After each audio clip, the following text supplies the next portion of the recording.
Cerita diawali dengan memperlihatkan seorang bos metropolitan baru saja tiba di gedung tempatnya bekerja, di mana si pria tersebut memberikan sebutir peluru kepada asistennya untuk diperiksa. Yang ternyata peluru tersebut adalah salah satu jenis peluru langka yang tidak bisa dilacak, dan tiba-tiba ya, di seberang gedung terdapat beberapa pemuda bayaran yang sudah siap membunuh si bos. Namun alih-alih akan kabur, si bos justru bermaksud untuk melompat dengan mengambil ancang-ancang sejauh mungkin untuk bisa sampai ke gedung di seberangnya.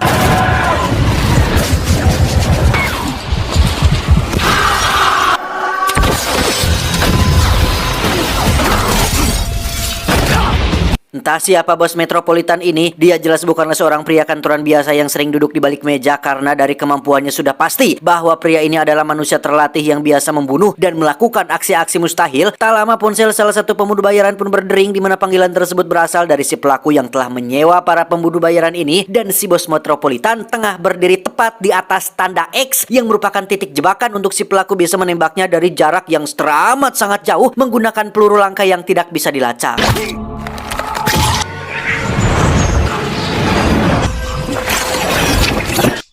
Dan inilah Brahma Kumbara. Loh, dan inilah Wanted. Kisah akan berfokus pada seorang manajer akuntan bernama Wesley Gibson, seorang pria kantoran menyedihkan yang setiap harinya selalu mengulangi aktivitas yang sama seperti diintimidasi oleh bosnya yang tak pernah sedikit pun menghargai pekerjaan Wesley, sang kekasih yang berselingkuh dengan teman kantornya yang bernama Barry, dan kondisi tubuhnya yang sering mengalami panic attack atau serangan panik, sehingga Wesley harus rutin mengkonsumsi obat penenang hampir setiap hari. In fact, the only thing I do...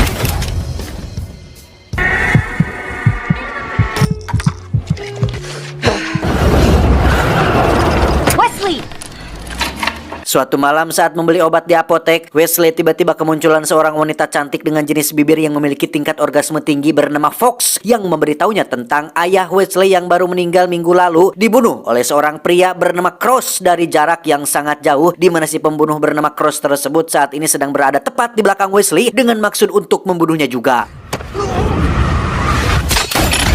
Ya, terjadi baku tembak antara Fox dan Cross, di mana skill menembak mereka berdua berada pada tingkat atau level melebihi manusia konvensional pada umumnya. Terlebih lagi Fox menggunakan senjata api unik yang ujungnya bisa belok kanan dan belok kiri untuk mempermudahnya mengincar posisi si target. Wesley yang tidak tahu apa-apa pun memilih untuk pergi dari sana, tapi tiba-tiba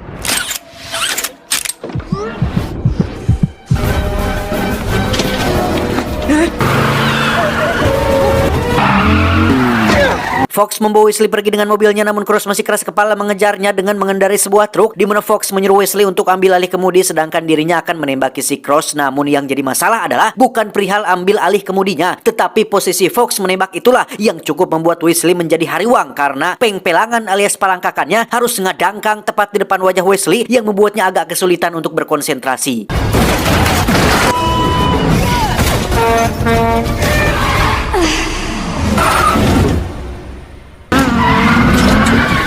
Karena truk yang dikendarainya kalah cepat, Cross harus kehilangan mereka saat sebuah bus menghalangi jalannya. Namun disinilah kita akan diperlihatkan dengan satu kemampuan menembak yang sangat luar biasa sekaligus sangat mustahil dilakukan di dunia nyata, yaitu membelokkan peluru. Pada akhirnya, Cross pun mundur sedangkan Wesley dan Fox bisa lolos meski mobil sport mahalnya ringsek tidak katulungan. Singkat cerita, Wesley yang baru siuman dari pingsan pun seketika terkejut saat berada di tempat asing yang di situ ada beberapa kawan Fox, termasuk satu om-om bernama Sloan yang merupakan pimpinan dari sebuah organisasi yang bertajuk Fraternity of Assassin atau persaudaraan pembunuh yang bertugas untuk membunuh orang-orang sesuai takdir yang telah ditentukan, di mana Wesley dipaksa untuk menembak sayap 3 ekor lalat yang sedang terbang, yang hal itu sangat mustahil untuk dilakukan. Ya, alangkah terkejutnya Wesley saat dirinya mampu melakukan hal itu dengan sangat akurat, di mana Sloan menjelaskan bahwa serangan panik yang sering dialaminya bukanlah suatu kondisi penyakit, melainkan suatu anugerah yang membuatnya mampu melihat sesuatu dalam gerak lambat karena jantungnya berdetak 400 kali lebih cepat dari manusia normal pada umumnya, yang kemampuan tersebut juga dimiliki oleh almarhum ayahnya yang mati di adegan awal tadi. Sloan juga menjelaskan bahwa ayahnya dibunuh oleh seorang pengkhianat organisasi bernama Cross, orang yang sama yang berniat untuk membunuh jadi apotek tadi, sehingga tujuan daripada Wesley dibawa ke sini adalah untuk melindunginya, melatihnya, merekrutnya, supaya bakat yang dimilikinya tidak sia-sia dan berguna untuk membalas dendam atas kematian ayahnya. Tak hanya itu, semua aset milik ayahnya kini sudah ditransfer ke rekening Wesley, termasuk pistol favoritnya yang saat ini dipegang oleh Wesley pun resmi menjadi hak milik pribadinya. Namun dengan semua kemendadakan ini, Wesley tentu saja merasa ruas, was-was, dan masih tidak habis pikir, masih belum bisa menerima semua penjelasan Sloan tersebut. Singkat cerita, Wesley sudah kembali ke kontrakannya dengan sang kekasih tukang selingkuh yang masih tertidur tepat di sampingnya, di mana Wesley sempat mengira jika itu semua hanyalah mimpi, tetapi saat pistol ayahnya jatuh ke lantai, disitulah Wesley menyadari jika semua yang terjadi tadi adalah nyata, sehingga Wesley segera menyembunyikan pistol tersebut di dalam toilet. Tak hanya itu, kini Wesley memiliki uang yang sangat banyak di dalam akun rekeningnya sesuai dengan perkataan Sloan tentang semua aset milik ayahnya yang sudah ditransfer, di mana kesenangan ini tiba-tiba terganggu oleh kemunculan bosnya yang lagi-lagi bersikap menyebalkan, sehingga dengan semua kemarahan, kekesalan, dan kemuakan yang sudah menumpuk di dalam kepalanya, Wesley pun akhirnya meledak dan... Tak hanya membuat bosnya kena mental, Wesley juga menabok wajah sang ketua Guardian of the Galaxy, yaitu teman kantornya yang selingkuh dengan pacarnya, di mana Wesley benar-benar merasa lebih beradrenalin, lebih semangat, lebih hidup, dan lebih percaya diri dari sebelumnya.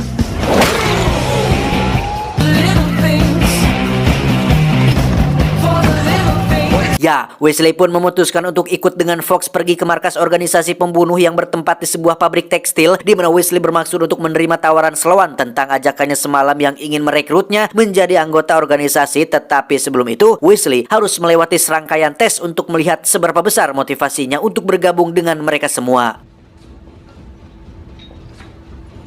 Dia bernama si tukang reparasi yang bertugas sebagai penginterview untuk melihat apakah Wesley melakukan ini murni atas dasar niatnya sendiri atau ada orang yang menyuruhnya, di mana Wesley diikat pada sebuah kursi, kemudian dibogem sebanyak 3 kali sampai dirinya jatuh pingsan.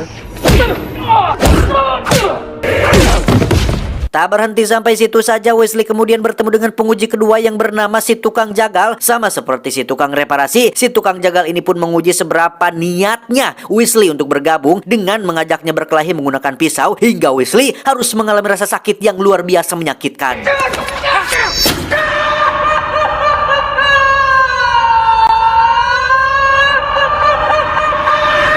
Wesley terbangun di dalam bak mandi berisi penuh dengan cairan lilin yang sudah mengeras, di mana hal ini merupakan sebuah metode kuno untuk menyembuhkan luka seperti sayatan, patah tulang, kadas, kuris, kurap, dan rombehen dalam waktu hanya hitungan jam saja. Dan yang bertanggung jawab atas hal ini adalah seorang pria Rusia, kita panggil saja si Rusia, yang memberikan Wesley seteguk minuman beralkohol. Keesokannya Wesley dibawa ke arena tembak dengan papan target yang terhalang oleh daging babi. Dikira harus menembak titik target dengan cara menembus daging babinya. Wesley justru dituntut harus menembak titik target tanpa menggores sedikit pun daging babinya, yang berarti Wesley harus bisa membelokkan sebuah peluru yang jikalau Wesley mengira itu adalah hal yang mustahil, maka Sloan pun menerangkan bahwa itu tergantung dari seberapa kuat insting seseorang untuk memperhitungkan gerakan, kecepatan angin, momentum, dan tentunya kehendak sang sutradara. Sebelum mempraktekannya, Wesley akan dilatih oleh Fox untuk memperkuat instingnya dengan cara menangkap penggulung rajutan yang bergerak sangat cepat sekali, di mana Wesley sangat kesulitan melakukannya hingga membuat tangannya mengalami luka-luka. Tak berhasil dengan penggulung rajutan, Fox mengajak Wesley naik ke atas sebuah kereta api yang sedang melaju kencang, di mana kegiatan berbahaya ini merupakan termasuk dalam latihan memperkuat insting supaya Wesley bisa membelokkan peluru. Namun karena ini adalah yang pertama kali baginya, Wesley langsung ngagoler setelah terbentur beton jembatan. Dan lagi, Wesley terbangun di dalam bak cairan lilin dengan si Rusia yang sedang bermain dengan tikusnya. Dia menunjukkan suatu metode yang katanya diciptakan oleh almarhum ayah Wesley, yaitu dengan menempelkan peledak berukuran kecil pada sebuah tubuh tikus dan menjadikannya sebagai senjata yang mematikan. Setiap hari Weasley terus dibuat babak belur oleh Fox dan kawan-kawan, dan sampai detik ini Weasley masih belum menunjukkan adanya perkembangan yang signifikan, sementara satu persatu kawan mereka terus bertumbangan akibat dibunuh oleh si Cross, di mana Sloane sendiri meyakini jika satu-satunya orang yang bisa melacak dan membunuh Cross hanyalah Weasley seorang. Entah apa alasannya, karena jika dipikir-pikir mereka kan sudah pasti lebih pro, lebih hebat, dan lebih berpengalaman, dan lebih memiliki peluang besar untuk membunuh si Cross ketimbang hanya mengandalkan seorang manajer akuntan biasa yang masih rarampa dan belum ada kemajuan. Dirasa Weasley butuh dorongan yang lebih kuat dari hanya sekedar latihan, Sloane pun mengajak Weasley ke ruang pribadi milik almarhum ayahnya untuk ditunjukkan apa saja barang milik beliau, sekaligus dijelaskan tentang alasan Cross membunuh ayahnya yang ternyata didasari oleh rasa iri dan dengki akibat merasa tersaingi oleh kehebatan sang ayah yang punya kemampuan dan bakat alami sebagai seorang calon pembunuh legenda. Why I could never care about anything before this. As my father.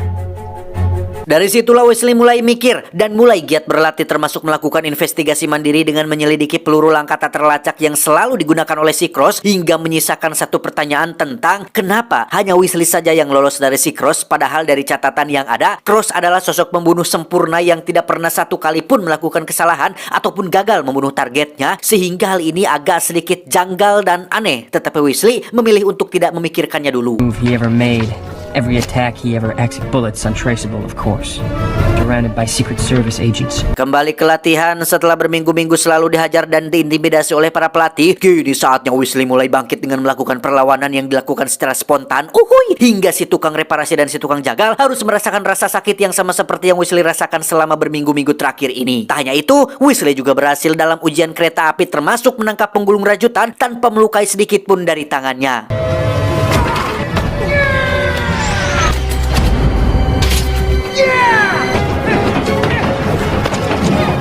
Giliran tes terakhir dan yang paling utama, yaitu membelokkan peluru, Weasley benar-benar stuck untuk yang satu ini karena menurut hukum kekekalan momentum, suatu benda yang tidak terpengaruh oleh gaya luar, maka momentum total sistem tersebut tetap konstan alias tidak akan berubah secara drastis. X ditambah Y sama dengan sin per A dikalikan dengan percepatan akar kuadrat dibagi dengan cos per 10 dikali gravitasi akar 5 dikurangi A dan B ditambah jarak per waktu tempuh sama dengan kecepatan dikalikan dengan 5 ekor entog dan satu buah apel milik Budi akan menghasilkan suatu kesimpulan, yaitu peluru tidak bisa dibelokkan. Berbeda dengan teori yang saya jelaskan barusan, organisasi ini mampu melawan hukum fisika dengan begitu frontal, di mana mereka yakin jika motivasi dan insting kuat adalah dua hal yang mampu membuat seseorang membelokkan sebuah peluru, sehingga Fox pun mengajukan dirinya untuk menjadi sukarelawan supaya Weasley punya alasan kuat untuk bisa membelokkan pelurunya. Sukses membelokkan peluru, Weasley pun diajak Sloane untuk mengetahui tentang asal-usul organisasi ini yang sudah terbentuk sejak 1000 tahun yang lalu. Mereka memiliki sebuah visi dan misi untuk menjaga kedamaian di muka bumi ini dengan cara membunuh calon-calon orang jahat yang akan menimbulkan kerusakan atau kemungkaran di masa depan. Dan ini adalah sebuah mesin tenun takdir yang sudah ada sejak 1000 tahun yang lalu. Mesin tenun ini menghasilkan kain berisi kode untuk dipecahkan menjadi nama lengkap seseorang yang merupakan nama target yang harus mereka bunuh. Meski target mereka belum melakukan kejahatan dan kesalahan, tetapi Sloane dan organisasi ini tetap akan membunuh targetnya, dan justru itulah tugas utama mereka, yakni mencegah terjadinya kejahatan dengan cara membunuh si target sebelum mereka benar-benar melakukan kejahatannya di masa depan. Semua ini dilakukan atas dasar keyakinan pada takdir, menggantungkan nasib dan nyawa seseorang berdasarkan kain yang dibuat oleh mesin tenun, di mana Weasley mendapat tugas pertama untuk membunuh seorang target yang merupakan orang kantoran yang meski Weasley tidak mengenalnya sama sekali dan tidak tahu apa dosanya, Sloane tetap meminta Weasley untuk bunuh target tersebut, hitung-hitung latihan sebelum membunuh si Cross.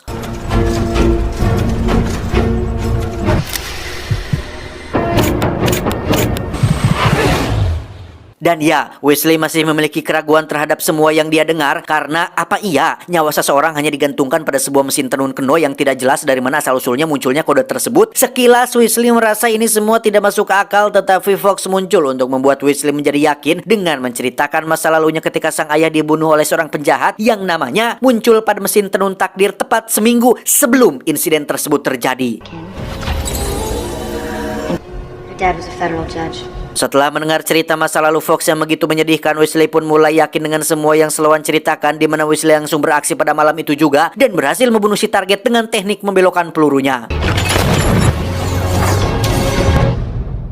Selanjutnya Wesley mendapat target baru yang merupakan seorang bos mafia dengan mobil anti pelurunya, sehingga untuk yang satu ini Wesley harus menggunakan treatment khusus, yaitu berkolaborasi dengan Fox untuk melakukan backflip sehingga Wesley punya kesempatan untuk membunuhnya dari atas. Sukses dengan 2 misi pertamanya, Wesley pun pulang ke kontrakan untuk mengambil pistol milik sang ayah yang dia simpan di kamar mandi, yang kebetulan di situ ada Barry. Baru saja selesai ikeh-ikeh kimochi dengan pacarnya, yang karena si pacar terus nyerocos merendahkan sosok Wesley yang pecundang, lemah syahwat, dan kurang menarik, membuat Fox menjadi geram sendiri hingga dia memutuskan untuk masuk dan mencium Wesley tepat di hadapan Barry dan pacarnya. He's a man. Tepat saat Fox sedang pergi mengambil mobil, Wesley yang sendirian pun didatangi oleh si Cross yang langsung menarik pelatuk hingga terjadi momen langka, yaitu 2 peluru yang saling beradu secara akurat. Entah fakta apa yang sebenarnya belum terungkap, Cross bisa saja membunuh Wesley dengan sangat mudah sekali, tetapi dia tidak melakukannya dan justru memancing Wesley untuk mengejarnya ke sebuah gedung sepi yang di situ Wesley sempat kehilangan Cross yang lari seperti bajing dan tiba-tiba ya, akibat panik, Wesley tak sengaja menembak si Rusia tepat di dadanya, di mana Cross sendiri kembali melakukan tembakan berbelok yang tepat mengenai lengan kiri bagian atas si Wesley. Nyawa si Rusia tak tertolong, Wesley yang merasa bersalah pun semakin dibuat benci kepada si Cross yang menjadi penyebab atas semua kematian ini, yang dengan peluru yang masih bersarang di lengannya, Wesley mencoba untuk meneliti peluru tersebut, yang alhasil ditemukanlah bahwa peluru yang Cross gunakan kali ini bukanlah peluru langka yang tidak atau sulit dilacak, karena Wesley sudah mengantongi nama dan foto sang pembuat peluru tersebut, yakni seseorang bernama Peckworski yang tinggal di sebuah biara yang merupakan lokasi awal dibentuknya organisasi ini. This place is where the fraternity was born.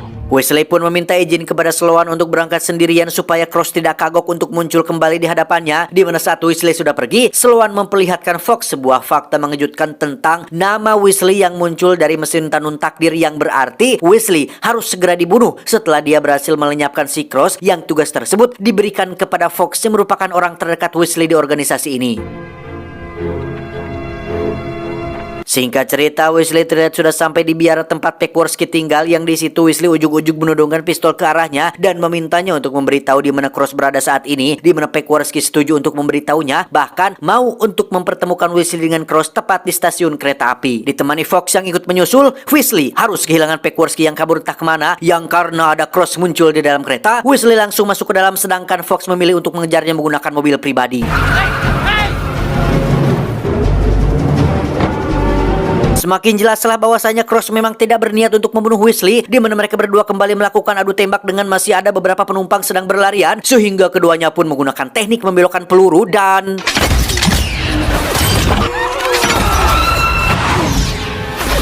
Fox sendiri memutuskan untuk ikut masuk ke dalam kereta dengan cara melompatkan mobilnya ke dalam salah satu gerbong, sehingga kereta bagian belakang mengalami anjlok yang membuat masinis harus memberhentikan keretanya tepat di atas jurang.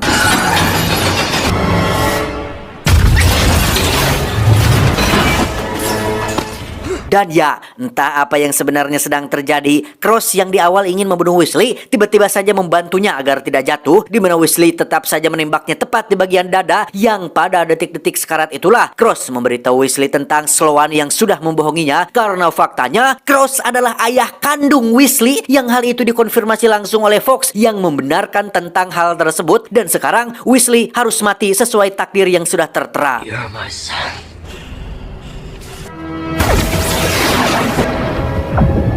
Singkat cerita, setelah selamat dari momen tadi, Wesley kini terbangun di sebuah apartemen yang berseberangan langsung dengan kontrakan miliknya, di mana di situ sudah ada Peckworski yang ingin memberitahu tentang fakta yang sebenarnya sedang terjadi. Cross, ayahnya, adalah mantan anggota organisasi yang memilih untuk keluar setelah menemukan fakta tentang nama Sloan yang muncul dari mesin tenun takdirnya, di mana Sloan tidak bisa menerima hal itu dan mulai merekayasa target yang harus dibunuh sesuai dengan kepentingan pribadinya. Hal itu pula lah yang menjadi alasan kenapa Cross ayahnya memilih untuk tidak merawat Wesley. Bukan tidak sayang, tetapi almarhum sengaja membiarkan Wesley sendirian supaya bisa memiliki kehidupan normal seperti orang pada umumnya.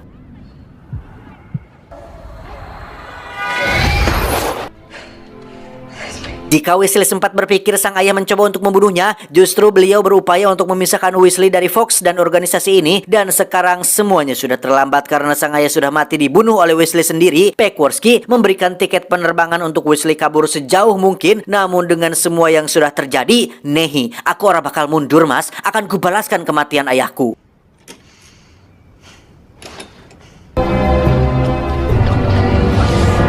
Memanfaatkan pengetahuan milik ayahnya, Wesley pun merancang sebuah rencana untuk membuat pasukan tikus peledak untuk menghancurkan Sloan dan organisasinya, dimulai dengan membeli selai kacang dalam jumlah yang banyak untuk merekrut gerombolan tikus yang sering berkumpul di lokasi tempat pembuangan sampah.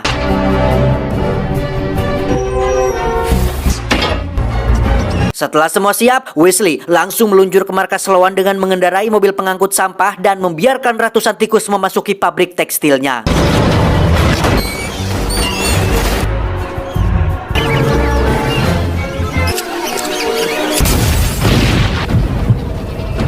Setelah beberapa tikus meledak, kini saatnya Wesley menunjukkan kemampuannya di mana dia berencana untuk melawan mereka semua secara terang-terangan dengan hanya sendirian saja.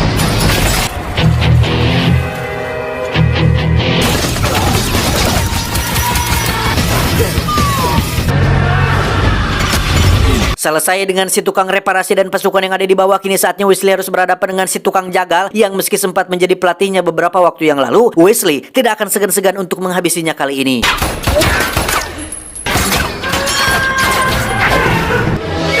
Tiba di perpustakaan, Wesley nampaknya tidak bisa berbuat banyak saat Fox dan anggota organisasi menodongkan pistol ke arahnya, di mana Wesley langsung menunjukkan bukti bahwa nama Sloan muncul sebagai target yang harus dibunuh. Yang di situ Sloan langsung melakukan pembelaan diri dengan menunjukkan bahwa nama Fox dan semua orang yang ada di ruangan ini juga sudah muncul, yang berarti mereka semua harus mati dan dipersilakan untuk mengarahkan pistol ke kepala masing-masing dan tarik pelatuknya jika itu adalah apa yang mereka inginkan.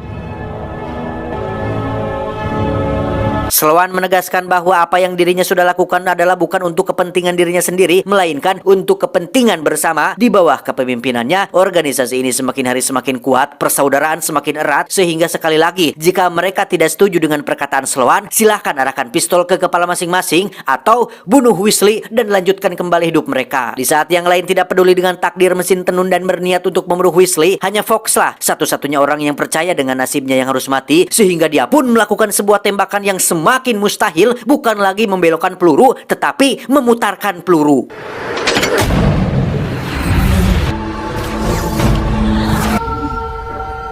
Entah kemana kaburnya si Sloan, Wesley kini tak punya pilihan lain selain kembali pada kehidupan lamanya, yakni seorang manajer akuntan yang hanya punya saldo secuil di dalam akun rekeningnya. Saat Wesley sedang bekerja di kantor itulah, muncul Sloan yang bermaksud untuk membunuhnya, namun alangkah terkejutnya Sloan saat baru menyadari jika itu bukan Wesley, karena ini semua tidak lebih dari hanya sebuah jebakan yang dibuat oleh Wesley. Mirip seperti yang dilakukan oleh Cross ayahnya, Wesley mampu menembakkan peluru dari jarak ratusan meter dari kamar tempat tinggalnya.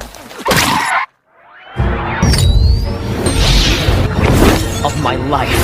Tamat ending yang cukup membagongkan. Pesan yang bisa kita ambil dari film ini adalah peluru boleh dibelokkan, tapi akidah harus tetap lurus. Saya John mewakili jajaran direksi yang bertugas mengucapkan terima kasih dan sampai jumpa di video selanjutnya. Adios, tutug oncom Alabama. Cuau.